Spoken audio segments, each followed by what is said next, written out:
আল্লাহ আমার রব, এই রবি আমার সব। আল্লাহ আমার রব, এই রবি আমার সব। আসসালামু আলাইকুম প্রিয় দর্শক, আপনারা যারা দেশে আছেন প্রবাসে, সবাইকে জানাই মাহে রমজানের শুভেচ্ছা। শুরু হলো পবিত্র রমজান উপলক্ষে আনটিভি আয়োজিত এবং লাভ হলো নিবেদিত লাইভ অনুষ্ঠান আপনার জিজ্ঞাসা। আপনাদের সাথে আছি আমি জয়নুল আবেদিন আজাদ। আর আপনাদের প্রশ্নের জিজ্ঞাসার সরাসরি জবাব দিচ্ছেন ডক্টর আবুল কালাম আজাদ বাশার। আসসালামু আলাইকুম রহমতুল্লাহ। প্রিয় দর্শক, আমাদের আজকের প্রাসঙ্গিক আলোচনার বিষয় তাকওয়া। চলুন তাহলে জিজ্ঞাসার আলোকিত ভুবনে আমরা প্রশ্ন নিচ্ছি। আসসালামু আলাইকুম প্রিয় দর্শক, আপনার পরিচয় দিয়ে প্রশ্ন করুন। আসসালামু আলাইকুম। ওয়ালাইকুম আসসালাম। হুজুর, আমি আব্দুল গফুর রাজনগর থেকে বলছি। জি বলুন। আমার প্রশ্নটা হলো, হুজুর, আমি মসজিদে গিয়ে দেখি যে ইমাম সাহেব এশার নামাজ আদায় করে ফেলেছে। এখন তো আমি এশার নামাজ পড়িয়েই তারাবিতে অংশগ্রহণ করতে হবে। তো এশার নামাজটা আমি যদি তারাবির ইমামের পিছনে 2 রাকাত পড়ি আর নিজে নিজে যদি 2 রাকাত পড়ি, তাহলে কি আমার এশার নামাজটা আদায় হবে? এই একটা প্রশ্ন আমার। জি। আর দ্বিতীয় প্রশ্ন হলো, হুজুর, যে আমি অসুস্থ মানুষ, শীতকালীন দিনে আমি ঠান্ডা পানি দিয়ে উজু করতে পারি নাই। তো বাইরে থাকলে আমি তায়াম্মুম করি, নামাজ আদায় করি। আর বাড়িতে আসলে গরম পানি দিয়ে উজু করি।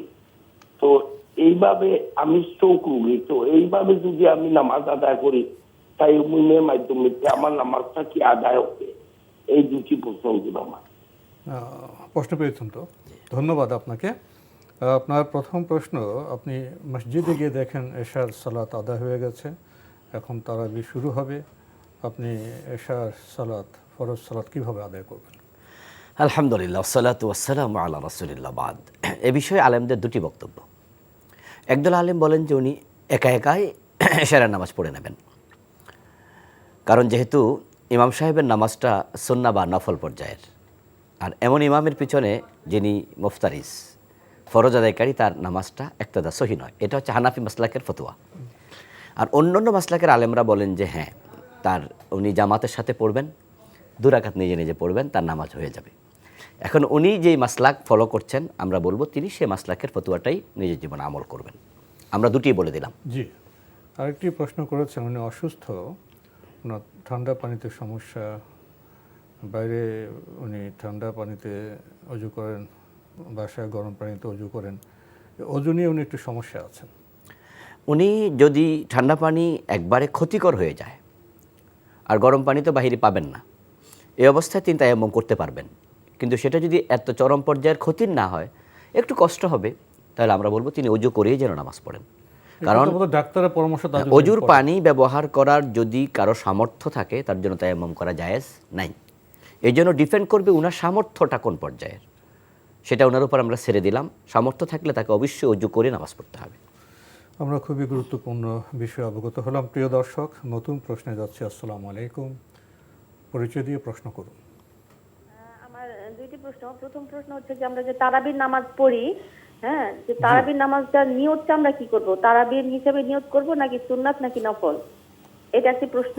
আর একটি প্রশ্ন, আমি এখন প্রচন্ড শ্বাসকষ্টে ভুগছি, দিনের মধ্যে বেশ কয়েকবার ইনহেলার নিতে হচ্ছে। তো রোজা দেখে কি ইনহেলারটা কয়েকবার নেওয়া যাবে কিনা? ধন্যবাদ আপনাকে, আপনি খুবই গুরুত্বপূর্ণ প্রশ্ন করেছেন। প্রথম প্রশ্ন, তারাবির নিয়ত উনি কি বলবেন, সুন্নত না নফল? আসলে উনি সুন্নত নফল 2টার একটা নিয়ত করতে পারেন। মানে যেহেতু তারাবির নামাজটা সালাত কিয়ামুল লাইল, যেটা সালাতুত তারাবি, এটা সুন্নাহ যদিও আমরা বলি, এটা নফল পর্যায়ের সুন্নাহ, এটা সুন্নাত ওয়াজিবা না, আবশ্যিক সুন্নাহ না। তাই মনে মনে তিনি সুন্নাহ নিয়ত করবেন অথবা নফলের নিয়ত করবেন, তাহলে তারাবির নামাজ আদায় হয়ে যাবে, কোনো অসুবিধা হবে না। রোজা রেখে উনি যদি কয়েকবার ইনহেলার নেন, এতে কোনো সমস্যা হবে? আসলে এই বিষয়ে আমরা বলবো যে একান্ত বাধ্য হলে তো নিতে হবে। এ নিয়ে যেহেতু আলেমদের দ্বিধা বিভক্ত মত, কেউ বলেছেন যে ইনহেলার নিলে রোজা ভেঙে যাবে, আবার একদল আলেম বলছেন যে না, এটা যেহেতু শ্বাসনালীতে থাকবে, খাদ্যনালীতে যাবে না, সুতরাং রোজা ভাঙবে না। তো আমরা এটাকে প্রাধান্য দিচ্ছি আর কি। আর বিষয়গুলো যেহেতু নতুন, রাসূল সাল্লাল্লাহু আলাইহি ওয়াসাল্লামের যুগে তো আর ইনহেলারের এই সিস্টেমটা ছিল না, এই জন্য আমরা একবারে অকাট্যভাবে কোরআন হাদিস দিয়ে কিছু বলা একটু জটিল। তো আমরা বলবো যে আপনি একটু ইনহেলার না নিয়ে রোজা রাখতে পারেন কিনা দেখুন, আর যদি বাধ্য হয়ে যান তাহলে ইনহেলার নেবেন এবং রোজাও কন্টিনিউ করবেন। আমরা জানলাম বিষয়টি সম্পর্কে। প্রিয় দর্শক, নতুন প্রশ্নে যাচ্ছে। আসসালামু আলাইকুম, পরিচয় দিয়ে প্রশ্ন করুন। ওয়ালাইকুম আসসালাম। আসসালামু আলাইকুম। ওয়ালাইকুম আসসালাম। জি, আমি রাজশাহী থেকে বলছি। আমার নাম মারজান। আমার 3টা প্রশ্ন ছিল। তো আমার প্রথম প্রশ্ন হচ্ছে যে আমরা যতটুকু জানি, আমার পবিত্র কোরআনের বিভিন্ন আয়াতে বলা আছে যে যারা বিশ্বাসী এবং সৎ কর্মশীল তারা জান্নাতি। তো সালাত যে জান্নাতের চাবিকাঠি, এটা পবিত্র কোরআনের কোথায় বলা আছে, না এটা আলেম ওলামারাই বলে যে নামাজ বা সালাত জান্নাতের চাবিকাঠি? নাম্বার 1। আচ্ছা, 2 নম্বর আমার প্রশ্ন হচ্ছে যে অনেকে বলে থাকেন যে অনেক আলেম ওলামারা বলেন যে মেয়েরা কবরস্থানে গিয়ে কবর জিয়ারত করতে পারবে। আবার অনেক হুজুর বলেন যে এটা করা যাবে না। এ ব্যাপারে আমাদের প্রিয় নবী মুহাম্মদ সাল্লাল্লাহু আলাইহি সাল্লাম কি বলেছেন? আর আমার তৃতীয় প্রশ্ন হচ্ছে যে আমরা নামাজের সময় সালাত আমরা কায়েম দুটি করার প্রশ্ন নিয়ে সময় থাকি। প্রিয় দর্শক, আমরা দুটি প্রশ্ন নিয়ে থাকি। আমরা দ্বিতীয় প্রশ্ন তো ধরো মেয়েদের কবর জিয়ারত প্রসঙ্গে না, আমরা প্রথম প্রশ্নে যাই আপনার। আপনি জেনেছেন যে জান্নাতের জন্য প্রয়োজনীয় বিষয় হলো যারা বিশ্বাসী এবং সৎ কর্মশীল। আবার আপনি এটাও শুনেছেন যে সালাত হলো জান্নাতের চাবিকাঠি। এই সূত্র সম্পর্কে আপনি জানতে চাচ্ছেন। হ্যাঁ, একটি হাদিস আছে, মিফতাহুল জান্নাহ সালাহ, সালাত হচ্ছে জান্নাতের চাবিকাঠি। তবে হাদিসটির মান নিয়ে মুহাদ্দিসদের একটু কথোপকথন আছে, কিলকাল আছে, যে মুহাদ্দিসরা বলেছেন হাদিসটি একটু জয়ীফ পর্যায়ের, তবে হাদিস আছে। আর যেহেতু জান্নাতে যাওয়ার জন্য ঈমান এবং নেক আমল, এটা উনি কোরআন মাজিদে বারবার পেয়েছেন, তো সালাত তো নেক আমলের মাঝে শ্রেষ্ঠ নেক আমল, সুতরাং সালাত পরিত্যাগ করে জান্নাত পাওয়া তো কঠিন। তাই এই হাদিসটি জয়ীফ হলেও আমরা এটাকে বিভিন্ন সময় বলে থাকি নামাজের ব্যাপারে যেন মানুষ খুব গুরুত্ব দেয়। তবে হাদিস আছে, মান তার একটু জয়ীফ। আরেকটি প্রশ্ন করেছেন যে কবর জিয়ারত প্রসঙ্গে মেয়েদের বিষয়টি। মেয়েরা কবর জিয়ারত করতে পারবে। রাসূলুল্লাহ সাল্লাল্লাহু আলাইহি সাল্লামের কবরের পাশেই তো মা আয়েশা রাদিয়াল্লাহু তাআলা আনহা ছিলেন, এবং মা আয়েশা রাদিয়াল্লাহু তাআলা আনহার ঘরেই কিন্তু প্রিয় নবীকে কবর দেওয়া হয়েছে। আবু বকর সিদ্দিক রাদিয়াল্লাহু তাআলা আনহুকে রাসূল সাল্লাল্লাহু আলাইহি সাল্লামের পাশে কবর দেওয়া হয়েছে। তো মা আয়েশা তখনও সেখানেই ছিলেন। হযরত ওমর রাদিয়াল্লাহু তাআলা আনহুকে যখন আবার এখানে কবর দেওয়া হয়, তখন মা আয়েশা এখানে আর থাকেননি। তাহলে এর আগ পর্যন্ত ছিলেন, এটাই প্রমাণ করে যে কবরের পাশে নারী যেতে পারবে। তবে আমরা এই ক্ষেত্রে শর্ত আরোপ করি যে সেখানে গিয়ে হাউমাউ করে কান্না করা যাবে না। কবর জিয়ারতকারিনী নারীদের ব্যাপারে ভর্ৎসনা করা হয়েছে, নিষেধাজ্ঞা আছে, এমন রেওয়ায়তও আছে, এবং সেটা আমরা এই শর্তে আরোপ করি যে যেখানে গেলে নারীরা ভেঙে পড়তে পারে, কান্নাকাটি করতে পারে। আজকের এই যুগেও রাসূলুল্লাহ সাল্লাল্লাহু আলাইহি সাল্লামের রওজা কিন্তু, কবর কিন্তু নারীদের জন্য প্রতিদিন 1-2 বার খুলে দেওয়া হয়, এবং নারীরা যারা হজে মদিনা যায় তারা প্রিয় নবীর কবর জিয়ারত করে থাকেন। ঠিক এভাবে যদি হয়, সেখানে গিয়ে নারীরা পবিত্র অবস্থায় কবর জিয়ারত করতে কান্নাকাটি না করলে কোনো অসুবিধা নেই। তবে ঘর থেকেও দোয়া করা যায়। তাই আমরা বলবো শুধু শুধু কবর নারীরা জিয়ারত না করাই তো উত্তম। মানে দুইটা মতই এখানে আছে। তো ওইটাই আপনি বললেন, এখানে কারো দ্বিমত নেই যে ঘর থেকে দোয়া করাটাই উত্তম। আমরা জানলাম বিষয়টি সম্পর্কে। প্রিয় দর্শক, নতুন প্রশ্নে যাচ্ছি। আসসালামু আলাইকুম, পরিচয় দিয়ে প্রশ্ন করুন। হুজুর, আমার প্রশ্ন হয়েছে যে মেয়ে নামাজ পড়ার সময় যদি কোনো কারণে চুল বের হয়ে যায়, তাহলে কি তাহলে কি নামাজ হবে না? আর কোনো প্রশ্ন আছে আপনার? ধন্যবাদ আপনাকে। আপনি বলছেন যে মেয়েরা যখন সালাত আদায় করবে, মেয়েরা যে যদি নামাজ পড়ে তো মেয়েরা ছেলেদের মতন করে সিজদা দিবে, নাকি হাত যায় নামাজে মেয়েদের মিশতে পারবে? অনেকে বলে সিজদা এরকম হবে না, অনেকে বলে হবে। কিরকম ভাবে সিজদা দিবে এটা একটু বলে দিন। ধন্যবাদ আপনাকে। ওনার প্রথম প্রশ্ন আমরা যাই। মেয়েরা সালাত আদায়কালে যদি চুল বের হয়ে যায়, তাতে কি নামাজ হবে না? আসলে নামাজ হবে না, কারণ চুল ঢেকে রাখা ফরজ, এটা সতরের অংশ। এই জন্য অবশ্যই চুল যেন উনি ঢেকে রাখেন। তবে যদি অকস্মাৎ সামান্য একটু বেরিয়ে যায় আবার সাথে সাথে সেটাকে ঢেকে ফেলা হয় তাহলে নামাজ নষ্ট হবে না। কিন্তু লম্বা সময় যদি চুলটা বেরিয়ে থাকে তাহলে নামাজটা নষ্ট হয়ে যাবে।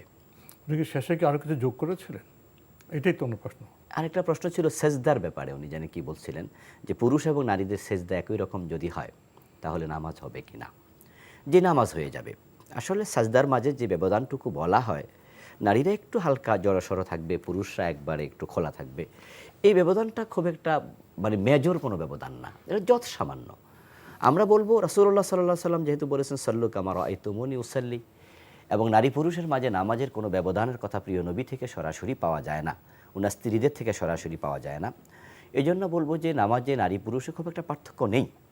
আর যে পার্থক্যর কথা বলা হয়, দু একটি হাদিসে বিষয়ে পাওয়া যায় মুরসাল পর্যায়ে, সেটা খুব বড় ধরনের কোনো পার্থক্য নয়। এই জন্য এটাকে খুব হাইলি বোল্ডলি বলা, এটা মনে হয় যেন নারী পুরুষের বিশাল পার্থক্য তৈরি হয়ে যায়, মোটেও তা নয়। নামাজ হবে ইনশাআল্লাহ। রাসূলুল্লাহ সাল্লাল্লাহু আলাইহি ওয়াসাল্লাম যেভাবে সালাত আদা করতেন আমরা সেভাবেই চেষ্টা করব। আমরা জানলাম বিষয়টি সম্পর্কে। প্রিয় দর্শক, নতুন প্রশ্নে যাচ্ছি। আসসালামু আলাইকুম, পরিচয় দিয়ে প্রশ্ন করুন। আসসালামু আলাইকুম। ওয়ালাইকুম আসসালাম। আমি আব্দুর রহিম মুলিয়াজার থেকে বলছি। জি, হুজুর, আমাদের এলাকায় একটা মসজিদ আছে, এটার মসজিদে লেখা আছে যে এটা আহলে হাদিস মসজিদ। এখানে আপনার খতম তারাবি হয় আর রাত্রে 12টার পরে কিয়ামুল লাইল হয়, এটাও খতম তারাবি হয়। এখন এই রাতে 12টার পরে যদি কিয়ামুল লাইলে শরীক হই তাহলে তারাবিতে শরীক না হলে কি হবে? আর তারাবির নামাজে যদি শরীক হই আর কিয়ামুল লাইলে শরীক হই তাহলে দুটা কি আমার জন্য শুদ্ধ হবে? আসসালামু আলাইকুম। এই প্রশ্ন দিলাম। ওয়ালাইকুম আসসালাম। কিয়ামুল লাইল প্রসঙ্গে ওনার প্রশ্ন। যে আপনি যদি চান দুইটাতেই অংশগ্রহণ করতে পারেন ভালো, আর যদি আপনি মনে করেন যে তারাবিতে অংশগ্রহণ করবেন না, কিয়ামুল লাইলে করবেন, সেটাও করতে পারেন। যদি আপনি মনে করেন যে না, আপনি তারাবি পড়বেন, কিয়ামুল লাইলে থাকবেন না, সেটাও পারবেন। নফল নামাজ তো উন্মুক্ত আছে, সুতরাং আপনি দুটাতে অংশগ্রহণ করুন। আর যদি আপনার সামর্থ্য কম থাকে, শারীরিক অসুস্থতা থাকে, বা আপনি বিশ্রাম নিতে চান, তাহলে আপনি যে কোনো একটাতে অংশগ্রহণ করবেন, কোনো অসুবিধা নেই। আমরা জানলাম কিয়ামুল লাইল প্রসঙ্গে। প্রিয় দর্শক, নতুন প্রশ্নে যাচ্ছি। আসসালামু আলাইকুম, পরিচয় দিয়ে প্রশ্ন করুন। লাইনে আছেন? জি আছি, আলহামদুলিল্লাহ। আসসালামু আলাইকুম। ওয়ালাইকুম আসসালাম। আপনার পরিচয় দিয়ে প্রশ্ন করুন। জি, আমার নাম সালাউদ্দিন, চাঁপাইনবাবগঞ্জ থেকে বলছি। জি বলুন। আমার প্রশ্ন হচ্ছে যে এই যে আমরা সেহরি খাওয়ার জন্য সবাই একটা প্রস্তুতি নিয়ে আবার ঘুমাই, তো রাত্রে আমাদের উঠতে হয়, বিভিন্ন নামাজ পড়ে রাত্রিবেলা। তো এই যে এখন এলাকাতে দেখছি বিভিন্ন মাইকে রাত্রিবেলা হঠাৎ করে গজল বাজে, আবার বিভিন্ন সময় মানুষকে এই ওঠার জন্য আহ্বান করে। তো এই যে গজল দীর্ঘক্ষণ বাজানোর ফলে অনেক আমার মনে হয় আমার একটু বিরক্ত লাগে। তো এইটা ব্যাপারে কি হাদিস কোরআনে কোনো আছে, নিয়ম নীতি আছে? আপনার বিরতিহীন ভাবে কি চলে? এই যে অনেকে দেখা গেলো যে 10 মিনিট 15 মিনিট ধরে লাগাতার মনে করেন গজল বাজাচ্ছে, কিছুক্ষণ পর পর বাজাচ্ছে, আবার ই করছে, কিছুক্ষণ পর পর কোনো কোনো মাইকে পাশে থেকে আশেপাশে অনেকগুলো মসজিদ। আপনাকে আমরা স্পষ্ট শুনতে পাচ্ছি না। আপনার যতটা আমরা বুঝতে পেরেছি, রমজানের রাতে যে আপনার সেহরির সময় ডাকা হয়, গজল হয়, বিরতির অনেক কথা হয়, গান হয়, এই প্রসঙ্গে আপনার বক্তব্য? জি জি জি জি, এটার আচ্ছা, ব্যাপারে আপনার বিষয়টি বুঝতে পেরেছি। আর কোনো প্রশ্ন আছে? জি না, আর আলহামদুলিল্লাহ। ধন্যবাদ। আপনার ঠিকই বলেছেন যে একসময় তো আমাদের সমাজে রাতে একটা দল থাকতেন যারা সেহরিতে ডেকে ডেকে ওঠো রোজাদারও, একটা আমাদের ঐতিহ্য ছিল। তো এখন তো মাশাআল্লাহ সব মসজিদে মাইক আছে, মাইকে এই জাগানোর কাজটা করে। তো এটা একটা বিষয়। আরেকটা হলো, অনেক মসজিদে লক্ষ্য করা যায় যারা মাইকে কথা বলেন, তারা গান করেন, গজল করেন, অনেক কথা বলেন। তো অনেকে আপনার হয়তো তখন তাহাজ্জুদ পড়ছেন, কেউ কোরআন পড়ছেন, অনেক অসুস্থ আছে। ওনার প্রশ্ন হলো, এই যে বিরতিহীনভাবে এই যে কাজগুলো করছেন, এটা কি ইসলাম সম্মত? আসলে ব্যাপারটা হলো যে কমন সেন্সও তো বলে কাজটা ঠিক না। এটা শরীয়তের দিকে তাকালে আমরা বুঝি তো, শরীয়ত তো মানুষের জীবন ঘনিষ্ঠ বিষয়।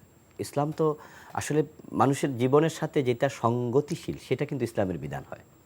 যেটা এই যে স্বাভাবিক, একবার স্বাভাবিক হবে, যেটা ফ্রেন্ডলি, একবারে। এই যে একজন লোক অসুস্থ আছে অথবা তিনি সেহরি খেয়ে অলরেডি ঘুমিয়ে পড়েছেন, তিনি ভাবছেন যে আমি ফজরের আগে একটু ঘুমিয়ে নেই, আর আপনি মাইকের মাঝে তাকে এমনভাবে মানে ডাকছেন যে বিরক্তিকর অবস্থা তৈরি হয়। এবং আপনি গজলও গাচ্ছেন, গজল এবং গাচ্ছে, এবং অনেক ক্ষেত্রে অনেক ক্ষেত্রে বেসুরও গলায়। এবং এটা মনে করা হয় যে অনেক সওয়াবের কাজ করছি আমি। এই জন্য আমরা বলবো যে হ্যাঁ, এমনও হতে পারে যে কোনো মানুষ হয়তো টেরি পায়নি, সাহারি খাবে না, এর জন্য একটু ডাকবে, ঠিক আছে, কিন্তু সেটা যেন বিরক্তিকর না হয়।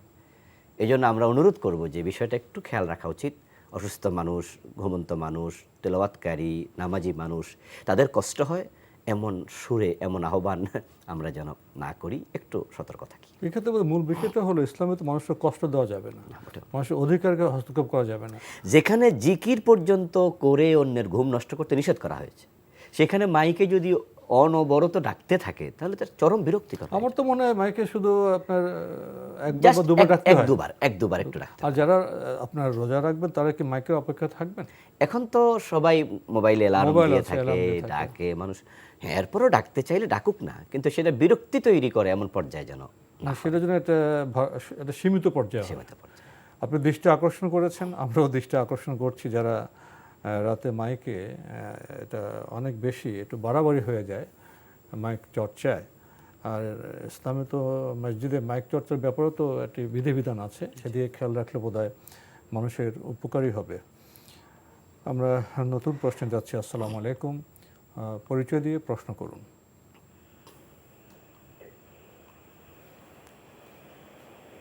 লাইনে আছেন? জি জি, আসসালামু আলাইকুম, পরিচয় দিয়ে প্রশ্ন। হ্যালো, আসসালামু আলাইকুম। ওয়ালাইকুম আসসালাম। আমার প্রশ্ন আছে, এই যে আপনি, আমরা মিলাদ শরীফ পড়েছিলাম, ওই 3 জন ছেলে মেয়ে, হ্যাঁ, আমরা আকিকা করছি, মানে হুজুরে বলে যে কোনো উল্লেখ করতে হবে না, এমনি নিয়তে করলে হবে। তা আমার 3 জনের নামে আমি আকিকা করব, উনি বললো যে 3 জন কোনো নিয়ত করতে লাগবে না, এটা কি ঠিক আছে কি না? ও, আপনি আকিকা করতে চাচ্ছেন 3 জনের? হ্যাঁ, কিন্তু উনি যেদিন করছি ওই দিন হুজুর মিলাদ পড়াইছি, ঠিক আছে, হ্যাঁ। মিলাদে উনি বললো যে না, এটা উল্লেখ করতে হবে না কয়জনের আপনি করবেন, হ্যাঁ, আচ্ছা, এইটা বললো যে ঠিক আছে, বুঝতে পারছেন তো? জি, বুঝতে পেরেছি। আপনার আর কোনো প্রশ্ন আছে? আর একটা প্রশ্ন আছে, আমার বাবা মারা গেছে 90 সনে, মাতবর ছিল, অহনে কেউ বলে বদলামি করে, ওনার নামে বদলামি করে, তো এটা কি ঠিক আছে কিনা, এটা জানার জন্য। ধন্যবাদ আপনাকে। আপনার যে প্রথম প্রশ্নটি, আকিকা তো এটা সুন্নাহসম্মত একটি বিষয়, সুন্দর বিষয়। কারণ আপনার বর্ণনায় বেশ কিছু বিষয় উঠে আসলো। মিলাদ হলো, তারপর হাকিকতের কথা কি বলা হলো, তারপর যিনি মিলাদ পড়ালেন বললেন যে 3 জনের জন্য আকিকা করবেন, তাদের নাম উল্লেখের প্রয়োজন নেই। এই সব মিলিয়ে কি বলবেন? আসলে এটা যা বুঝলাম আমি, সেটা হচ্ছে যে অনুষ্ঠানটা যখন করলেন, মিলাদ অনুষ্ঠান বলতে তো আমাদের দেশে আকিকার পরে খাবার দাবারের একটা অনুষ্ঠান করে, সেটা বোঝালো। তো সেখানে ইমাম সাহেব হুজুরের কাছে হয়তো বলছিলেন তিনি, বা যিনি দোয়া করছিলেন, যে আজকে আমার ছেলের, আমার মেয়ের আকিকা হচ্ছে, আপনি একটু নাম ধরে ধরে দোয়া করে দেন। তখন হুজুর বললেন যে নাম ধরার প্রয়োজন নেই। আমিও সেটাই বলতে চাই যে আপনি যখন আকিকা করার জন্য পশু কিনেছেন, তখনই কিন্তু নির্ধারণ হয়ে গেছে, নিয়ত হয়ে গেছে, নির্ধারিত হয়ে গেছে যে আপনি কার কার জন্য করছেন। আর আল্লাহ তাআলার কাছে নতুন করে আবার নাম ধরে বলার পৌঁছে গেছে তো, যখন জবাই হলো তখন তো আল্লাহর কাছে পৌঁছে গেল, এনাফ। এই জন্য দোয়ার সময় আবার নাম ধরে দোয়া করার কোনো প্রয়োজন নেই। আরেকটি প্রশ্ন করেছেন, ওনার বাবা 90 সালে ইন্তেকাল করেছেন, তো এখন অনেকে ওনার সম্পর্কে বদনামি করে, এই কাজটি কেমন? আসলে এটা মোটেও ঠিক নয়। রাসূলুল্লাহ সাল্লাল্লাহু আলাইহি ওয়াসাল্লাম বলেছেন, উযকুরু মাহাসিনা মাউতাকুম, যে তোমরা তোমাদের মৃত ব্যক্তিদের ভালো কর্মগুলো স্মরণ করো। যিনি যা করেছেন তার আমল নিয়ে তিনি আল্লাহর কাছে পৌঁছে গিয়েছেন। এজন্য মরা মানুষের বদনাম করা, কুৎসা করা, এগুলো মোটেও ঠিক না। যিনি বদনাম করছে তার তো আমল খারাপ হচ্ছে। হ্যাঁ, নিশ্চয়ই, যিনি করছেন তারও তো আমল খারাপ হচ্ছে। আর পিছনে বলা তো অনেক কিছু গীবত হয়ে যায়, অসত্য হয়ে যায়, বহতান হয়ে যায়। এই জন্য আমরা মৃত মানুষের ব্যাপারে কথা বলতে অধিক সাবধান থাকব। কারণ যেখানে হাদিসে বলা হয়েছে ভালোটা বলো, আর আমরা ভালো না বলতে পারলে কমপক্ষে চুপ থাকি, কিন্তু এটা না করে উল্টা তার খারাপটা বলা হচ্ছে। আর মৃত ব্যক্তির কাছে তো ক্ষমা চাওয়ার কোনো সুযোগ, এবং মৃত ব্যক্তির কাছে ক্ষমা চাওয়ারও সুযোগ থাকে না। হ্যাঁ, মৃত ব্যক্তিদের ওই সমস্ত কথা বলা যায় যেগুলো তার সমাজের জন্য ক্ষতিকর কিছু প্রভাব আছে। যেমন ফেরাউনের বিরুদ্ধে আমরা কথা বলি, নমরুদের বিরুদ্ধে বলি, আবু জেহেলের বিরুদ্ধে বলি, ওরাও তো মরে গেছে। তাদের এই কর্মগুলো জাতির জন্য ক্ষতিকর, এই জন্য সেগুলো বলার প্রসঙ্গ আসে। কিন্তু ব্যক্তিগত পর্যায়ের কোনো দোষ চর্চা করা, বদনাম করা, এটা কাম্য নয়। এগুলো তো সামাজিক এবং রাষ্ট্রীয় প্রয়োজনে। এই রবি আমার সব, আল্লাহ আমার রব, এই রবি আমার সব। প্রিয় দর্শক, বিরতির পর আমরা আবার ফিরে এলাম আপনার জিজ্ঞাসায়। আমাদের আজকের প্রাসঙ্গিক আলোচনার বিষয় তাকওয়া। রমজান আসলে বোধহয় আমরা তাকওয়া এই শব্দটি বহুলভাবে শ্রবণ করে থাকি, নানা ব্যাখ্যাও জেনে থাকি। তাকওয়াই তো রমজানের সিয়ামের উদ্দেশ্য। এ বিষয়ে যদি একটু ব্যাখ্যা করতেন। আল্লাহ তাআলা পবিত্র কোরআন মাজিদে বলেছেন, ইয়া আইয়ুহাল্লাযীনা আমানু কুতিবা আলাইকুমুস সিয়াম কামা কুতিবা আলাল্লাযীনা মিন ক্বাবলিকুম লাআল্লাকুম তাত্তাকুন। হে ইমানদারেরা, তোমাদের উপর সিয়াম ফরজ করা হয়েছে যেমনই আগে ফরজ করা হয়েছিল। উদ্দেশ্য যেন তোমরা মুত্তাকি হতে পারো। আপনি যেটা বললেন যে তাকওয়াই হচ্ছে সিয়ামের একমাত্র উদ্দেশ্য, দ্বিতীয় কোনো উদ্দেশ্য কিন্তু নেই। এজন্য যে ব্যক্তি সিয়াম থেকে তাকওয়া অর্জন করতে পারেনি, তার সিয়ামটা বৃথা এবং সেটা উপবাসে পরিণত হবে। এখন তাকওয়া কি? তাকওয়া মানেই টুপি মাথায় দেয়া, পাঞ্জাবি গায়ে দেয়া, পাগড়ি মাথায় পড়া। এটাকেই আমাদের দেশের অনেকে মনে করে। তাকওয়াকে আমরা সুরতে নিয়েছি, অথচ তা নয়। এগুলো ছোট ছোট অংশ ইসলামের সুন্নাহ, কিন্তু তাকওয়ার বড় অংশ হচ্ছে সিরত, চরিত্র পরিবর্তন হবে, আচরণ। হ্যাঁ, তাকওয়া শব্দের অর্থ হলো বেঁচে থাকা, পরহেজ করা। আর পরিভাষায় তাকওয়া যাকে বলে, হেফজুন নাফসি মিম্মা ইউসাম, গুনাহ হতে পারে এমন কাজ থেকে নিজেকে বিরত রাখার নাম হচ্ছে তাকওয়া। তাকওয়ার মোটা দাগে যা বলা যায় সেটা হচ্ছে তারকু মা হারামাল্লাহ ও আদাউ মা ইফতারাদাল্লাহ। আল্লাহ তাআলা যা ফরজ করেছেন সকল ফরজকে আঁকড়িয়ে ধরা, আল্লাহ তাআলা যা হারাম করেছেন সকল হারামকে পরিত্যাগ করা, এটার নাম তাকওয়া। এর মানে কি দাঁড়ালো? যে ব্যক্তির জীবনে ফরজে ঘাটতি আছে সে মুত্তাকি হয়নি। যে ব্যক্তি হারামের সাথে সম্পৃক্ত আছে সে ব্যক্তি মুত্তাকি হয়নি। এখন যারা রমাদানের রোজা রাখলো, সুদি লেনদেন করছে, অফিসে ঘোষ খাচ্ছে, মানুষের উপর জুলুম চালিয়ে যাচ্ছে, ওজনে কম দিচ্ছে, মালে বেজাল দিচ্ছে, মানুষকে ঠকাচ্ছে, কিন্তু সে টুপি মাথা দিয়ে করছে, আবার রোজাও রাখছে, কিন্তু তারাবিও পড়ছে, আর মনে মনে ভাবছে এই তো তাকওয়া আমি মোটামুটি পেয়েছি। না, এটা মোটেও নয়।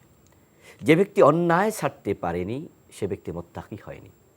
এই জন্য প্রিয় নবী সাল্লাল্লাহু আলাইহি সাল্লাম বলেছেন যে মাল্লাম ইয়াদা কাউলা যুর ওয়ালা আমালা বি ফালাইসা লিল্লাহি হাজাতুন ফি আন ইয়াদা তাআমাহু ওয়া শারাবা। যে ব্যক্তি মিথ্যার বেশাতি, অপরাধ, অন্যায় পরিত্যাগ করতে পারেনি সে ব্যক্তি খাবার এবং পানীয় পরিত্যাগ করার আল্লাহর কোনো প্রয়োজন নেই। তাকওয়া যদি না আসে তো রোজা রাখবে কেন, সিয়াম কেন করবে? খাবার ছেড়ে দিলে যদি সিয়াম হতো তাহলে তো আমরা অনেকে অনেক সময় টাকার অভাবেও আমরা উপোস থাকি, অনেকে আছে খেতে পারছে না, তো সেটাও সিয়াম হয়ে যেত। অনেকে একটু রাগ করেও তো একদিন খায় না, এমন ঘটনা ঘটে গ্রামে গঞ্জে দেখা যায় যে রাগ করে খাচ্ছে না, তো এটা কি সব হয়ে যাবে? এই জন্য উপবাসটাকে সিয়াম মনে করা যাবে না, বরং তাকওয়াই হচ্ছে সিয়ামের প্রাণ। যে ব্যক্তি তাকওয়া অর্জন করার মানসিকতা নিয়ে সিয়াম সাধনা করবে সে ব্যক্তি তো অন্যায় করতে পারে না, কারণ খাবারটা সে পরিত্যাগ কেন করলো? আল্লাহ বলেছেন। তাহলে খাবার কত ঘন্টা পরিত্যাগ করবে মানুষ? 13 ঘন্টা, 14 ঘন্টা। কিন্তু সুদ খেতে আল্লাহ নিষেধ করেছেন তো 24 ঘন্টা, গোশ খেতে নিষেধ করেছেন 24 ঘন্টা, পুরা জীবন। তাহলে 14 ঘন্টা 12 ঘন্টার জন্য খাবার পানীয় পরিত্যাগ করলো, কিন্তু যেটা চিরদিন নিষিদ্ধ সেটা চালিয়ে গেল। উনি আসলে সিয়ামের তাকওয়াটা বুঝতে ভুল করেছেন। এই জন্য আমরা তাকওয়াটাকে নেব নিজের জীবনের লক্ষ্য বানিয়ে। আর যে ব্যক্তি মুত্তাকি হবে তার জান্নাত নিশ্চিত। আল্লাহ তাআলা বলেছেন তিলকাল জান্নাতুল্লাতী নুরিসু মিন ইবাদিনা মান কানা তাকিয়া। আল্লাহ বলছেন আমি আমার মুত্তাকি বান্দাদের জন্য জান্নাত বানিয়েছি। তাকওয়ার 3টা লেভেল। 1 নম্বর লেভেল, হারাম করা যাবে না, ফরজ ছাড়া যাবে না। 2 নম্বর লেভেল, কোনো গুনাহ করা যাবে না। একবারে সর্বোত্তম লেভেল যেটা, সেটা হচ্ছে তারকু মা লা বা'সা বিহি হাযারান লিমা বিহি বা'স। গুনাহ হতে পারে এমন কাজও করবে না। এই পর্যায়ে যারা পৌঁছে যাবে তারাই হয়ে যাবে প্রকৃত অর্থে মুত্তাকি। তাহলে তাকওয়া মাধ্যমে যদি আমরা মুত্তাকি হতে চাই তাহলে ইসলামের হালাল এবং হারাম বিধানটা মেনেই চলতে হবে। আরও কথা আছে, সুযোগ পেলে আমরা জানতে চাইব সাহেব থেকে। প্রশ্নে যাচ্ছে। আসসালামু আলাইকুম, পরিচয় দিয়ে প্রশ্ন করুন।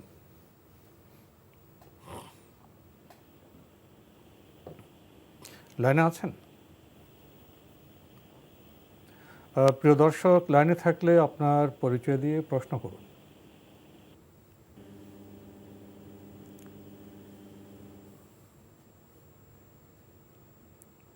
লাইনে আছেন?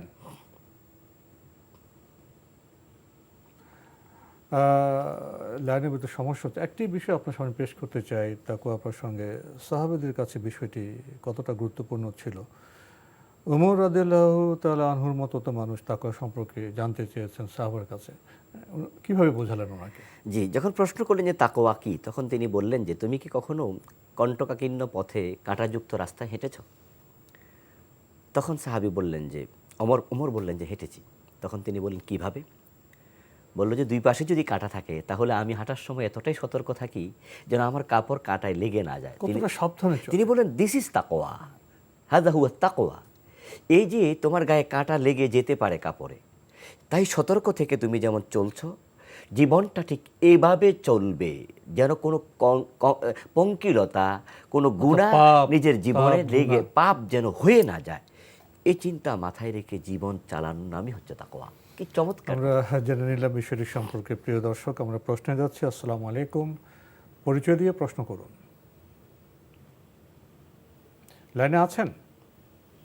জি যে আপনার পরিচয় দিয়ে প্রশ্ন করুন। ওয়ালাইকুম আসসালাম। জি, লাইনে আছি। বলুন, আপনার প্রশ্ন করুন। আমার শাশুড়ি হাতে জিনজিন করে, আর হাতে জিনজিন, আর হচ্ছে যে সবসময় পানি দিলে ঠান্ডা লাগে যায়, তো উজুটা দিয়ে করে তাইমুন দিয়ে করে আর কি। কি করা যাবে? ওনার বয়স কত?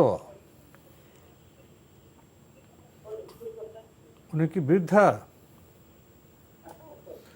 আপনার কি আর কোনো প্রশ্ন আছে? জি জি, আপনার কি আর কোনো প্রশ্ন আছে? বুঝতেছি না। আপনার কি আর কোনো প্রশ্ন আছে? আর কি প্রশ্ন? ধন্যবাদ আপনাকে। আপনি বলছেন যে আপনার শাশুড়ি হাত ঝিমঝিম করে, ঠান্ডায় ওনার সমস্যা হয়, উনি কি সালাতের জন্য তায়াম্মুম করতে পারবেন? তায়াম্মুমের বিধান হলো যখন পানি পাওয়া যাবে না অথবা পানি ব্যবহার করার উপযোগিতা নেই, তাহলে তায়াম্মুম জায়েজ। তো উনি তো পানি আছেন, বাট ব্যবহার করতে কষ্ট হয়, তো সেটা নির্ভর করবে কষ্টটার তীব্রতা কতটুকু। যদি সুযোগ থাকে যে ওনাকে গরম পানি করে দেবে, তাহলে তিনি তো আশা করছি ঠান্ডা থেকে বেঁচে যেতে পারবেন। এই অবস্থায় তিনি তায়াম্মুম করতে পারবেন না। আর যদি গরম পানির কোনো ব্যবস্থা করা না যায় এবং তিনি তায়াম্মুম করলে তিনি অসুস্থ হয়ে যাবেন দারুণভাবে, তাহলে তিনি তায়াম্মুম করতে পারবেন। কিন্তু প্রকৃত ওজর থাকলে, একবার ওজরটার সীমা বুঝতে হবে যে নর্মাল ওজর দিয়ে তায়াম্মুম হবে না। যদি ওজরটা মেজর পর্যায়ে চলে যায় তাহলে তায়াম্মুম করা জায়েজ হবে। আমরা জানলাম বিষয়টি সম্পর্কে। প্রিয় দর্শক, নতুন প্রশ্নে যাচ্ছি। আসসালামু আলাইকুম, পরিচয় দিয়ে প্রশ্ন করুন। আমি নাজির হোসেন বলছি, ঢাকা থেকে। জি ভাইয়া, বলুন। আমার মেয়ের বয়স 8 বছর, আমি এখনো আমার মেয়ের বয়স 7 বছর, আমি এখনো ওকে আকিকা করাইনি। এটার জন্য কি আমার কি করতে হইব? আমি আকিকা করতে যাচ্ছি আর কি।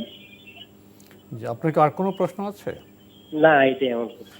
ধন্যবাদ আপনাকে। মেয়ের বয়স তো 8 বছর, করা হয়নি আকিকা, এখন করতে চাচ্ছেন, করতে পারবেন? কি করবেন? আকিকার সাথে কয়েকটি সুন্নাহ জড়িত। একটি সুন্নাহ হচ্ছে পশু, আরেকটি সুন্নাহ হচ্ছে পশুর সংখ্যা, আরেকটি হচ্ছে দিনক্ষণ। আকিকার দিন হচ্ছে তসবাহু আনহু ইয়াউমাস সাবে। রাসূলুল্লাহ সাল্লাল্লাহু আলাইহি ওয়াসাল্লাম বলেছেন যে জবে করা হবে 7ম দিন, অর্থাৎ কারো জন্মের পরে 7ম দিবসে আকিকা করা হচ্ছে দিবসের সুন্নাহ। আনিল গোলাম শাতান মুকাফিআতান ও আনিল জারিয়াতি শাতুন। তারপরে হলো পশুটা হবে বকরি, ছেলে হলে 2টি, মেয়ে হলে 1টি। সংখ্যা পেলাম, বকরি পেলাম, দিন পেলাম। তো এখন ওনার সমস্যা হলো কি, 7ম দিন পার হয়ে গেল। যদি কোনো ওজর থাকে তাহলে মুহাদ্দিসদের কেউ কেউ বলেছেন 14তম দিনে করবে, সেটাও না পারলে 21তম দিবসে করবে। কিন্তু 8 বছর হয়ে গেল, এর মানে হচ্ছে লং টাইম তিনি আকিকা না করে চলে গেলেন। এই অবস্থায় আমরা বলবো যে সুন্নাহ পরিত্যাগ করা হয়েছে। তো এখন আপনি করুন, সুযোগ যেহেতু আছে, করেননি, আপনার সামর্থ্য এখন আছে, করে ফেলুন। তবে প্রকৃত সুন্নাহ আমরা বলবো জন্মের 7ম দিনে যেন করা হয়। বিলম্ব ঘটে গেছে। বিলম্ব হয়ে গেছে। আমরা জানলাম বিষয়টি সম্পর্কে। প্রিয় দর্শক, নতুন প্রশ্নে যাচ্ছে। আসসালামু আলাইকুম, পরিচয় দিয়ে প্রশ্ন করুন।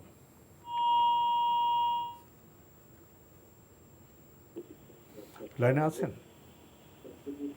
জি, আসসালামু আলাইকুম। ওয়ালাইকুম আসসালাম। জি, আমি রাজশাহী থেকে বলছি। জি বলুন। একান্ত বলছিলাম। তো আমার 2টা প্রশ্ন। প্রথম প্রশ্ন হচ্ছে যে আমরা যে নামাজে সালাম ফেরাই, সালাতে যখন আমরা সালাম ফেরাই, তখন সালামটা আমরা কাকে দিই? ডান দিকে ফেরাই, বাম দিকে ফেরাই, কাকে দিই? আর 2 নম্বর প্রশ্ন হচ্ছে যে ইসলামে ছেলেদের চুল বড় রাখার বিধানটা কি? মানে অনেক আলেম ওলামারা দেখা যায় যে অনেক বড় বড় চুল রাখেন, তো এই চুল রাখার বিধান কি আছে ইসলামে, এইটাই জানার ছিল। ধন্যবাদ আপনাকে, খুবই সুন্দর প্রশ্ন করেছেন। ওনার প্রথম প্রশ্ন, সালাতে আমাদের সালাম ফেরাই কাকে উদ্দেশ্য করে? আসলে সালাম ফেরানো সালাতের বিধান, এভাবে নামাজ শেষ করতে হয়। তো উদ্দেশ্যটা জানা খুব জরুরি কিছু নয়, কিন্তু সালাম ফেরানোটা জরুরি। এরপরও আমরা বলবো যে আমাদের সাথে ফেরেশতা আছে, যখন আমরা একা একা নামাজ পড়ি তাহলে ফেরেশতাকে আমরা সালাম দিচ্ছি।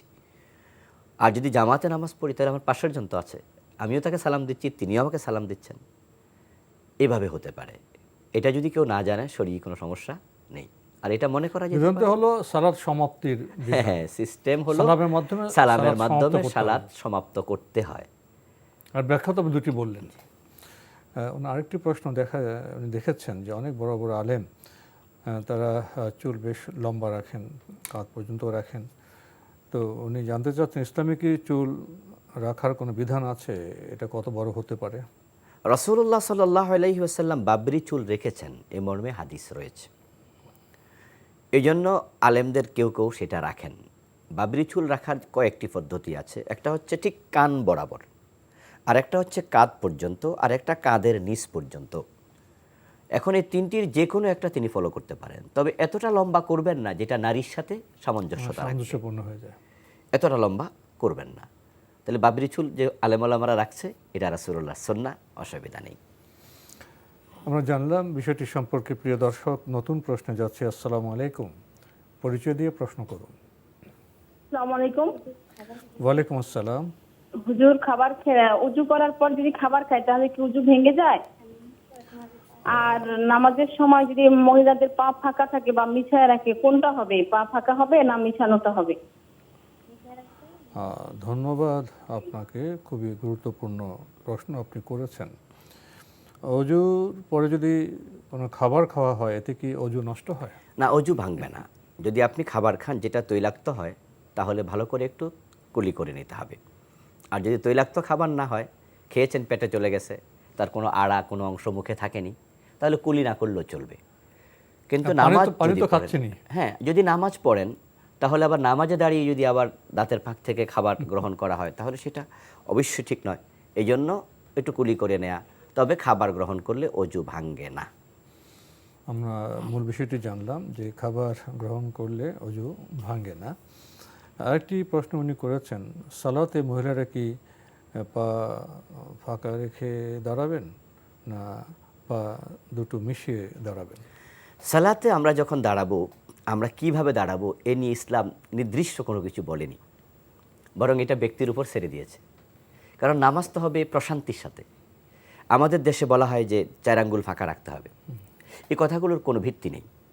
একজন ব্যক্তি যেভাবে দাঁড়ালে সে কমফোর্ট ফিল করবে, কারণ অনেক সময় নফল নামাজ কিন্তু অনেক লম্বা হয়। তো সেখানে যদি ওই ব্যক্তি মোটাসোটা হয় আর আমরা বলি 4 আঙ্গুল ফাঁকা হবে, তাহলে তার রানের কারণেই কিন্তু 2 রান একসাথ করে দাঁড়াতে পারবে না। আবার যদি বলা হয় নারীরা একবারে কাছাকাছি দাঁড়াবে, তাহলে তো সে নড়াচড়া করতে গিয়েও পড়ে যাবে। এই জন্য দাঁড়ানো নিয়ে তো টেনশন পড়ে যাবে। এই জন্য ইসলাম এ বিষয়ে অসাত রেখেছে। বরং জামাতে নামাজ পড়ার সময় বলা হয়েছে যেন 2 জনের মাঝখানে ফাঁকা রাখা না হয়, কিন্তু নিজের মাঝখানে কতটুকু ফাঁকা রাখবে এ বিষয়ে ইসলাম নির্দিষ্ট কোনো সীমারেখা দেয়নি। যার যতটুকু দাঁড়ালে ভালো লাগবে, দেখতে দৃষ্টি কটু মনে হবে না, এই অবস্থা দাঁড়িয়ে নামাজ পড়বেন। সহজ সালাত আদায় করতে পারবেন।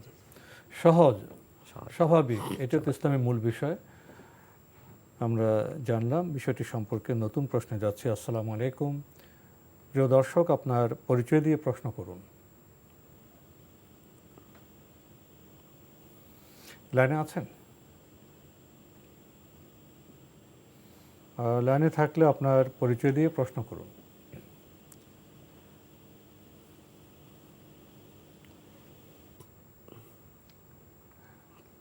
আমরা প্রশ্নে যেতে চাই। প্রিয় দর্শক, আমি জয়পুরহাট থেকে বলতেছি, শরীফুল ইসলাম। জি বলুন। আমি একটা এটা কি টিভি চ্যানেল থেকে? জি, আপনি প্রশ্ন করুন। হ্যাঁ, আমি একটা প্রশ্ন করতেছি, সেটা হলো আমি একটা সমস্যা পড়ে গেছি, যে আমি একটা মেয়েকে নিয়ে গেছিলাম, বুঝছেন হুজুর? জি, মেয়েকে আপনি কি মেরেছেন, মানে কি মেরে ফেলেছেন? না না না না না, মেরে ফেল দেয়নি। মেয়েটার সঙ্গে, একটা বিবাহিত মেয়ের সঙ্গে আমি সম্পর্ক করছিলাম, আচ্ছা বুঝছেন? আচ্ছা। সম্পর্ক করছিলাম, করার পর সে মেয়ের সঙ্গে আমার বিবাহিত একটা ইয়াকে আমরা দুজনের বিবাহ করি। বিবাহ করার আগে মেয়েটার স্বামী যেটা ছিল আগের পক্ষে, বুঝছেন, হুম। আগের পক্ষে, হ্যাঁ জি, আগের মেয়ের আগের স্বামীকে কি করেছেন? ওইটাকে স্বামী তালাক করছে, করে তালাক? তালাক? 15, হ্যাঁ হ্যাঁ তালাক করছে। হুম।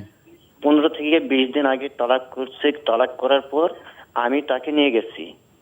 নিয়ে যাওয়ার পর তার সঙ্গে কয়েকদিন ঘর সংসার করার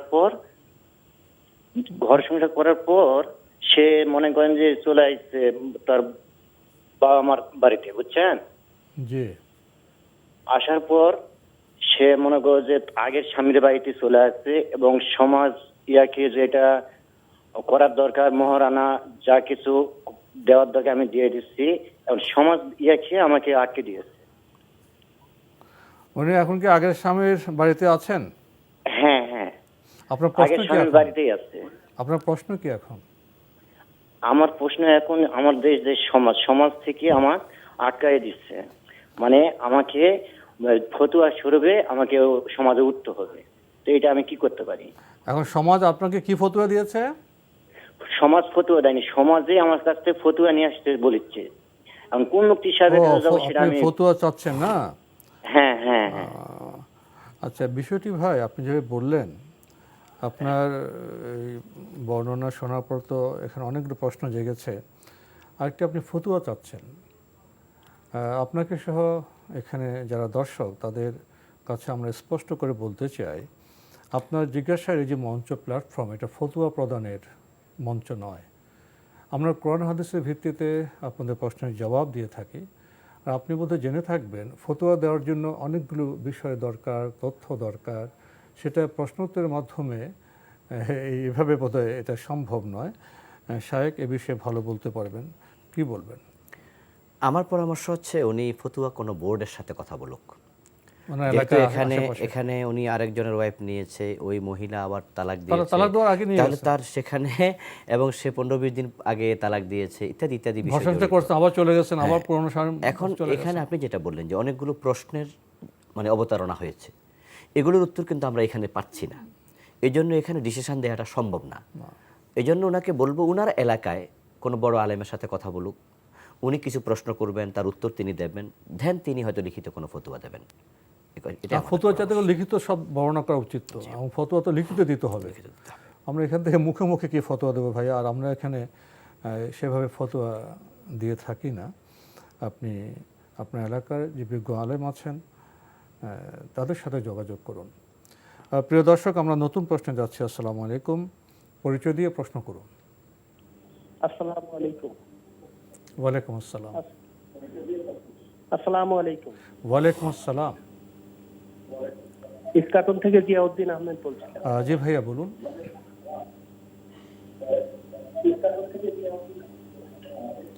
আপনি কি টেলিভিশনের ভলিউমটি কমিয়ে স্পষ্ট করে আপনার প্রশ্নটি করবেন? Thank you. আমরা আপনাকে ঠিক শুনতে পাচ্ছি না তো। প্রশ্ন করুন। হ্যালো। জি, প্রশ্ন করুন। জি, এটা হচ্ছে যে শবে কদরের রাতটা আমাদের বাংলাদেশে তো সৌদি আরবের থেকে একদিন পরে রোজা। সেই ক্ষেত্রে আমাদের সৌদি আরবের সাথে আমাদের একদিন পরে রোজা। তা সৌদি আরবে যখন বেজোড় দিন রাত হবে তখন তো আমাদের জোর রাত। সেই ক্ষেত্রে আমাদের করণীয়টা কি? আর কোনো প্রশ্ন আছে? জি না। ধন্যবাদ আপনাকে। এই শবে কদর নিয়ে, সৌদি আরবের সময় নিয়ে, আমাদের সময় নিয়ে অনেক বিষয় এসে যায়। অনেক সময় দেখা যায় যে আপনার মুন ক্যালেন্ডার, চন্দ্রমাস এবং সৌরমাস, এগুলো নিয়ে অনেক সমস্যা দেখা যায়। উনিও কাছে তুমি তো একটা সমস্যায় পড়ে গেছেন, কি বলবেন? জটিল সমীকরণ। ব্যাপার হচ্ছে যে একই রাতেই তাদের জোর আমাদের বেজোর, যেহেতু ব্যবধান মাত্র 3 ঘন্টা। যেমন এই যে আমরা এখন অবস্থান করছি, কিন্তু এখনও সৌদি আরবও রাত, বাংলাদেশও কিন্তু রাত, 3 ঘন্টার ব্যবধান, যেহেতু মাত্র 3 ঘন্টার ব্যবধান। এখন তাদের কিন্তু হতে পারে আজকে জোর, আমাদের হতে পারে বেজোর। এই অবস্থা কোনটা কদরের রাত, এ হচ্ছে বাহির প্রশ্ন। তার উত্তরে আমরা বলবো যে এমনও তো হয় যে কোথাও এখন দিন, কোথাও এখন রাত।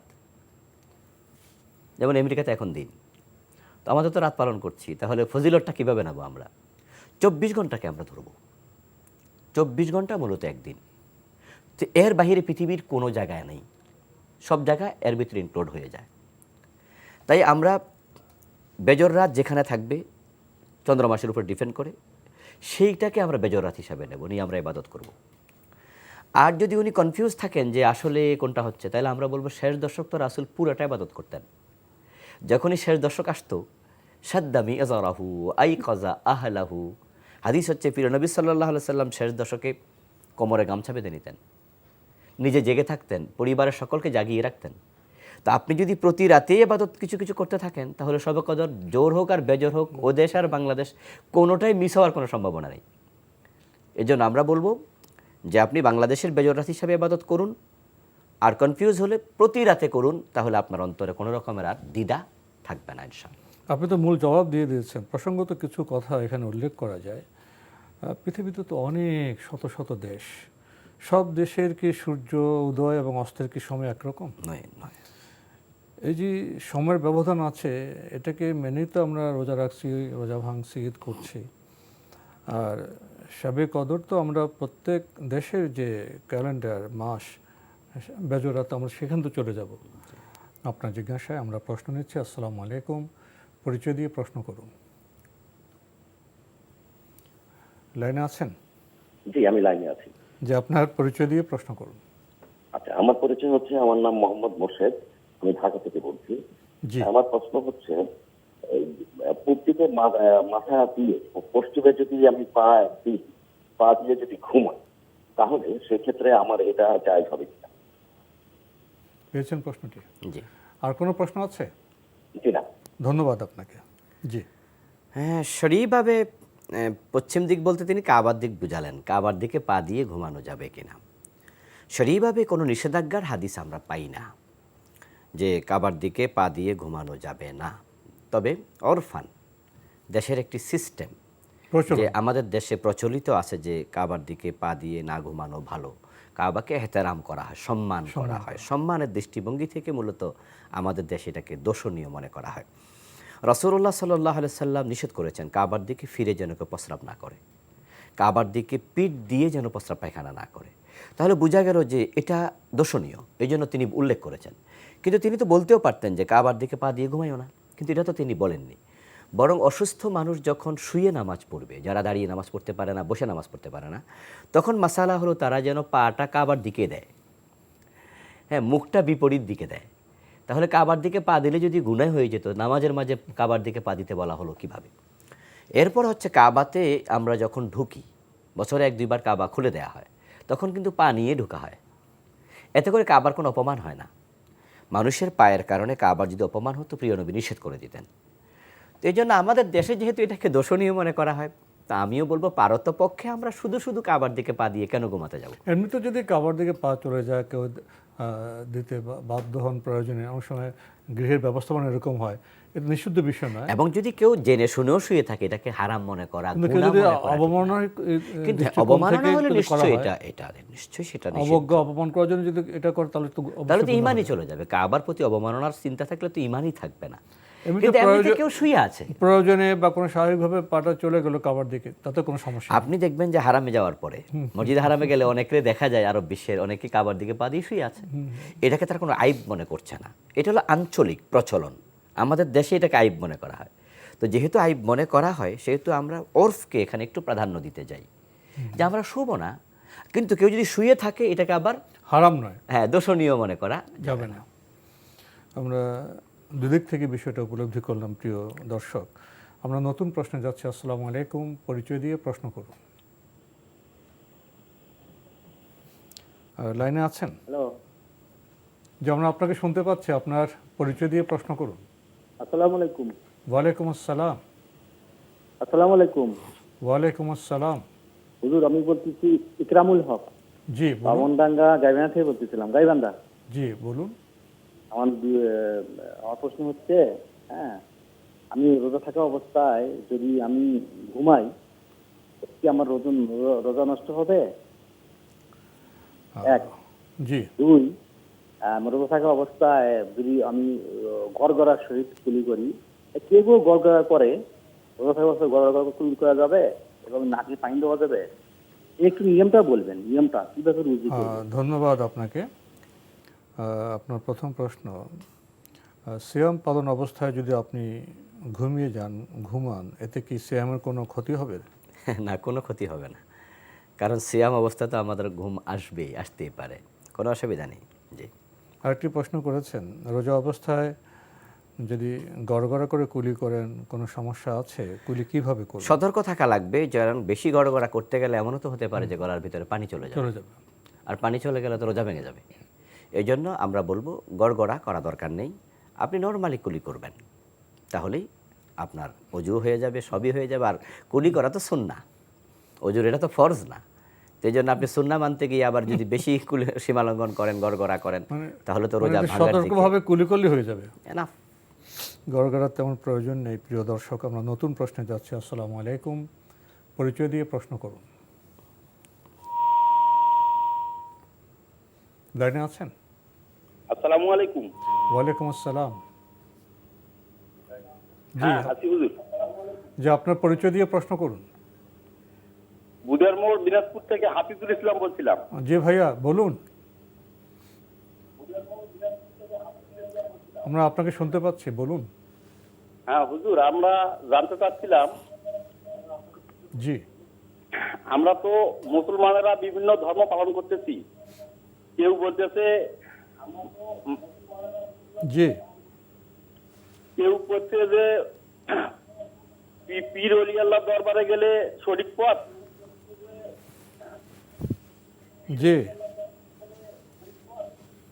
আবার কেউ বলতেছে জিহাদ করা সঠিক পথ, জি, আর কেউ বলতেছে মসজিদে মসজিদে ঘুরে নাকি বলে ইসলামের দাওয়াতি কাজ। কোনটা সঠিক, আমরা কি করব? আর কোনো প্রশ্ন আছে? ধন্যবাদ আপনাকে। আপনি যা চোখে দেখেছেন তাই তো আপনি বলছেন। প্রশ্ন করেছেন মুসলমানরা বিভিন্ন ধর্ম পালন করতেছে, এই প্রশ্নটা আবার প্রশ্নবোধক। মুসলমানদের তো ধর্ম একটা, ইসলাম। আর কেউ বলতেছে যে পীর সঠিক, কে বলতেছে জিহাদ সঠিক, কে বলছে মসজিদে মসজিদে তাবলিগ সঠিক। তো আমরা এত সঠিকের কাছে কেন যাচ্ছি? আমরা কি একটা সঠিকে যেতে পারি না? রাসূল কি বলেছেন? ওই দিকে গেলে তো বোধহয় আমাদের সমস্যার সমাধান হয়ে যায়। কি বলবেন? হ্যাঁ, আসলে ব্যাপার হচ্ছে যে আমরা কোরআনের কাছে যেতে চাই, সুন্নাহর কাছে যেতে চাই। রাসূলুল্লাহ সাল্লাল্লাহু আলাইহি ওয়াসাল্লামের জীবনী হচ্ছে আমাদের জন্য অনুকরণীয়, অনুসরণীয় একমাত্র আদর্শ। আল্লাহর হাবিব সাল্লাল্লাহু আলাইহি সাল্লাম জেহাদের কথাও বলেছেন, সুতরাং জেহাদ ইসলামে আছে। যখন জেহাদের আহ্বান আসবে, জেহাদের পরিবেশ হবে, জেহাদ করতে হবে। আবার দিনের দাওয়াত নিয়ে তো রাসূল সাল্লাল্লাহু আলাইহি সাল্লাম মানুষের বাড়িতে গিয়েছেন, মসজিদে দিনের প্রচার করেছেন। হ্যাঁ, আল্লাহ তাআলা তো তাবলীগ করার জন্য বাল্লিগ বা উনজিলা ইলাইকা মির রাব্বিক তিনি বলেছেন। ওনার তাবলীগের সঠিক পথ আছে, উদাহরণ আছে, ওনার পদ্ধতি। আল্লাহর হাবিব সাল্লাল্লাহু আলাইহি সাল্লাম দাওয়াতি কাজ করেছেন, দিনের দাওয়াত তিনি দিয়েছেন, আল্লাহ তাআলা তাকে দাওয়াত দিতে দায়িত্ব দিয়েছেন। তো সেটা আমরা রাসূলের সুন্নাহ ফলো করে করব। জেহাদ যখন করব রাসূলের সুন্নাহ ফলো করে করব। আবার একটা গোষ্ঠী করে হঠাৎ করে করলাম, হঠাৎ করে কিছু হবে না, নিজের মন মতো হবে না কিছুই। এবং তিনি যে বলছেন ফির আউলিয়ার কথা, যদি ওস্তাদ ধরা যায়, শিক্ষক ধরা তো শিক্ষক ধরা। রাসূল সাল্লাল্লাহু আলাইহি ওয়াসাল্লাম নিজে তো বলেছেন বয়স্তু মুআল্লিমা, আমিও শিক্ষক হিসাবে প্রেরিত হয়েছি, আমরা তো শিক্ষকের কাছে যাব। আপনার সাহাবারা তো শিক্ষক ছিলেন। হ্যাঁ, কিন্তু সেটা আবার আমাদের দেশের যে চলমান পীরের যে মুক্তি দিয়ে দিবেন, হ্যাঁ মুরিদের পন্থা, পীরের যে পন্থা, এটাকে অনেকে মনে করে যে এটা জান্নাতে যাওয়ার একমাত্র মাধ্যম মনে করার কোনো কারণ নেই। এবং চলমান যে ফিরালি তরিকাটা আমাদের দেশে চলমান আছে, এটা সুন্নাহ সম্মত নয় যে কেউ মুরিদ হবে, কেউ ফির হবে এবং তার কথাই মানতে হবে। অবস্থাটা এমন পর্যায়ে চলে যায় যে ফিরকে এতটাই মান্যবর মনে করা হয় যে উনি কি বললেন প্রশ্ন করা যাবে না। রসুলের কথা যায় না, সেই রাসূল ইসলাম গৌণ হয়ে যান। জি, এবং পীর সাহেবের কথা এমন পর্যায়ে চলে যায় যে তিনি অবৈধ কথা বললে মনে করা হয় যে সেটাও মনে হয় মানতে হবে। এভাবে পীর ধরা, এভাবে মুরিদ হওয়ার সিস্টেম ইসলামে নেই। তাহলে যেটা প্রকৃত ইসলাম, যে ইসলাম কোরআনের মাধ্যমে আমাকে দিয়েছেন এবং যে ইসলাম রাসূল ইসলাম পালন করেছেন, রাসূল ইসলামের মধ্যে ইসলামের যে মানহাজ কর্মপদ্ধতি, সেটা মেনে আমরা তো আপনার শিক্ষকের কাছে যেতে পারবো জানার জন্য, সত্যের সংগ্রামেও যেতে পারবো, যেটাকে আপনি জিহাদ বলেছেন, দিনের প্রচার যেটা সেটা আমরা করতে পারবো। সব কিছু তো কোরআনে রয়েছে এবং তার বাস্তব রূপ হলেন রাসূল ইসলাম। তাহলে তো আমাদের কোনো সমস্যা থাকে না। আসুন আমরা রাসূলের পথে যাই কোরআনকে মানতে, তাহলে সব সমস্যার সমাধান হয়ে যাবে ইনশাআল্লাহ। আমরা নতুন প্রশ্নে যাচ্ছি। আসসালামু আলাইকুম, পরিচয় দিয়ে প্রশ্ন করুন।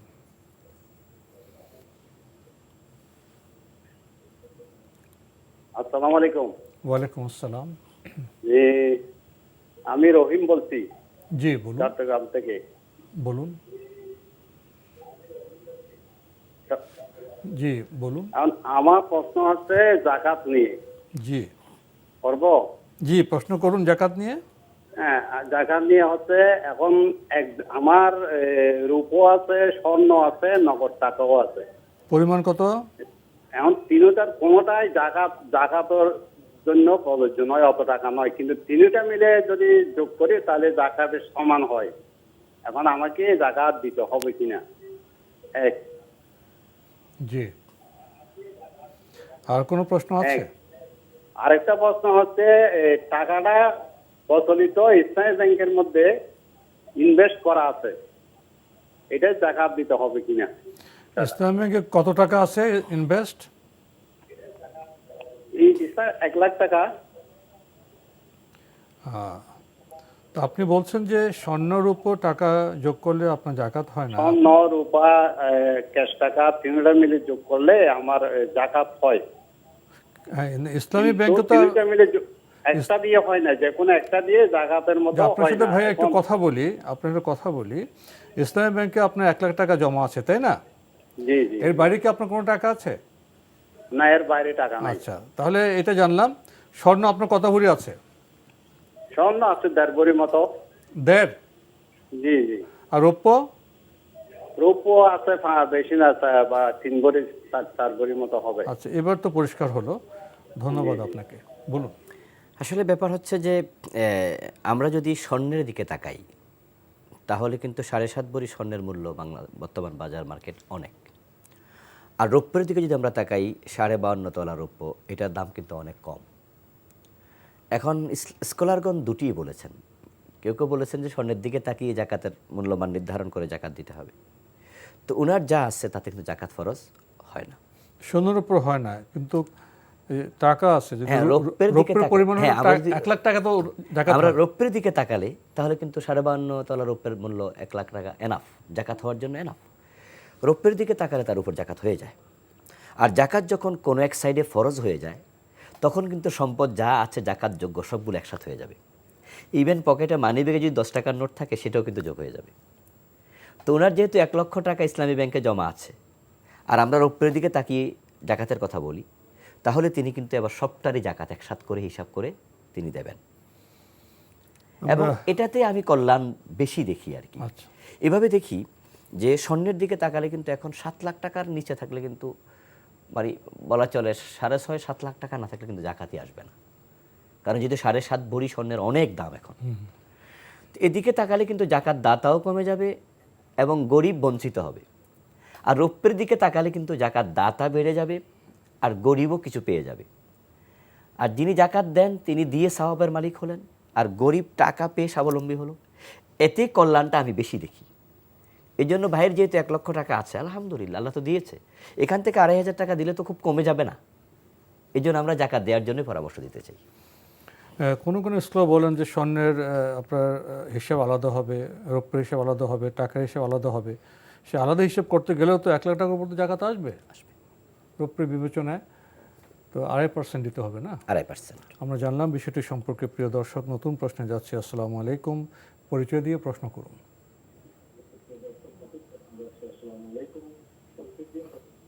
আসসালামু আলাইকুম। ওয়ালাইকুম আসসালাম। আসসালামু আলাইকুম। ওয়ালাইকুম আসসালাম। ভাইয়া, আপনার পরিচয় দিয়ে প্রশ্ন করুন। আমার নাম শেখ নাজিম, আমি ফরিদপুর থেকে বলছি। জি বলুন। আমার নাম শেখ নাজিম, আমি ফরিদপুর থেকে বলছি। জি বলুন।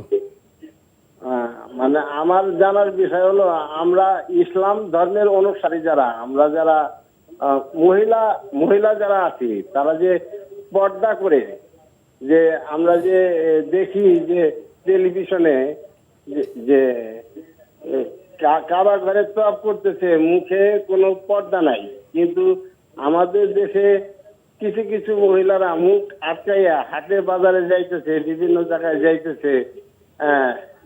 আবার এরা আবার মানুষের বাসায় বাসায় যায় হলো তাবলিগ করতেছে আর কি, ওই তাবলিগ করতেছে। এটা শরীয়ত সম্মতে এটা কি বিষয় আমরা একটু জানতে চাই আর কি। আপনি তো অনেকগুলো কথা বললেন, আপনার মূল প্রশ্নটা কি ভাইয়া? আমার মূল প্রশ্নটা হলো ওই পর্দা নিয়ে, মানে ইসলামে পর্দা বিধান কি? পর্দা, মহিলারা যে পর্দা, মানে পর্দা করা তো আমাদের জন্য জায়েজ, কিন্তু মুখ আঁকড়ে রাস্তাঘাটে চলা তা। ধন্যবাদ আপনাকে, ধন্যবাদ। একটা হলো যে পর্দা, ইসলামে পর্দার বিধান সুস্পষ্ট। আর পর্দার অর্থ কি এই যে মহিলারা গৃহে অবরোধ হয়ে থাকবেন, ঘর থেকে বেরোতে পারবেন না, বিষয়গুলো তো এসে যায়। ব্যাপারটা হচ্ছে যে আসলে আল্লাহ তাআলা বলেছে, তোমরা প্রথম জাহেলিয়াতের যুগের নারীদের মতো খোলামেলা চলো না, বরং তোমরা নিজেরা পর্দা করে বের হও, পর্দা করে চলো। পর্দার বিধান কি? ফরজ। সিস্টেম কি? নিজেকে আবরিত রাখা, চেহারাটা, হ্যাঁ, সৌন্দর্য ঢেকে রাখা। ওয়ালা ইউবদিনা যিনাতাহুন্না ইল্লা মা যাহারা মিনহা। নিজের সৌন্দর্য প্রকাশ করা যাবে না অন্যের সম্মুখে। এখন সিস্টেমটা কি? সিস্টেমটা হচ্ছে পুরা দেহটাকেই আবৃত করবে। চেহারাটুকু ঢাকতে হবে কিনা তা নিয়ে আলেমদের দুটি মত, বরং আমরা যেটাকে প্রায়োরিটি দিই সেটা হচ্ছে চেহারাও ঢেকে রাখবে। উনি চেহারা নেকাব পরে নেবে যেন তাকে অন্য কেউ দেখে বুঝতে না পারে তিনি কতটা সুন্দর। আর চেহারা খোলা রাখলে সৌন্দর্য অনেকটাই প্রকাশিতই হয়ে যায়। এই জন্য চেহারা উনি ঢেকে বের হবেন। চেহারা ঢেকে বের হলে এখন যদি এটাকে কেউ অবরোধ মনে করে, তাহলে আমাদের কি করার আছে? বরং চেহারা ঢেকেও তো ডাক্তার হতে পারছে, ইঞ্জিনিয়ার হতে পারছে, বিমানের পাইলট পর্যন্ত নারী আছে যিনি চেহারা ঢেকে সব কিছুই করতে পারছেন। তো অসুবিধাটা কোথায় হচ্ছে? তো যদি কোনো নারী মনে করেন যে চেহারা ঢেকেও তিনি চললে তার কোনো প্রবলেম হচ্ছে না, আমি দূর থেকে তাকে প্রবলেম চাপিয়ে দেব, এটা কি সঙ্গত? এটাও তো সঙ্গত নয়। হ্যাঁ, যদি কেউ মনে করেন যে চেহারা ঢেকে চললে তার কষ্ট হয়, তিনি মাথা ঢাকছেন, স্কার্ফ পরছেন, শরীরের অন্য অন্য অঙ্গ ঢাকছেন, চেহারা তিনি খোলা রাখতে চান, তো আমরা তখন বলি যেহেতু কোনো কোনো স্কলারের মত আছে, সেহেতু অতটুকু করলে তিনি কবিরা গুনাহগার হয়ে যাবেন না, অতটুকু করতে পারেন। বাস্তব অবস্থায় উনি নেকাব পড়তেও পারেন। আর যদি নেকাব পরে চলেন সেটা তো অবশ্যই গুড, এটা অবশ্যই উত্তম, এবং সেটা করার জন্যই আমরা উৎসাহ দিই। কারণ যেহেতু চেহারা হচ্ছে সৌন্দর্যের সবচেয়ে বড় জায়গা, আর সৌন্দর্য প্রকাশ করতে নিষেধ করা যেহেতু হলো, সেহেতু চেহারাটাকে ঢেকে রাখাই হচ্ছে পর্দার সাথে সবচেয়ে বেশি সঙ্গতিপূর্ণ। ইসলামের মূল বিষয় হলো পর্দা, কিন্তু মেয়েকে ইসলাম কিন্তু গৃহে বন্দি করেনি। প্রয়োজনে তিনি পর্দা মেনে বাড়ি যেতে পারবেন, কর্মস্থলে যেতে পারবেন। আমরা সেটাই দেখেছি। হাদিসে এটাই আছে, কাদ আযিন আল্লাহু লাকুন্না আন তাখরুজনা লিহাওয়াইজিকুন্না। বাংলা অর্থ হলো, তোমাদেরকে তোমাদের প্রয়োজনে ঘর থেকে বের হওয়ার অনুমতি দেওয়া হয়েছে। নারীরা প্রয়োজনে বের হবেন, যুদ্ধের মাঠেও তো নারীরা গিয়েছে, অসুবিধা নেই, প্রয়োজনে যাবে।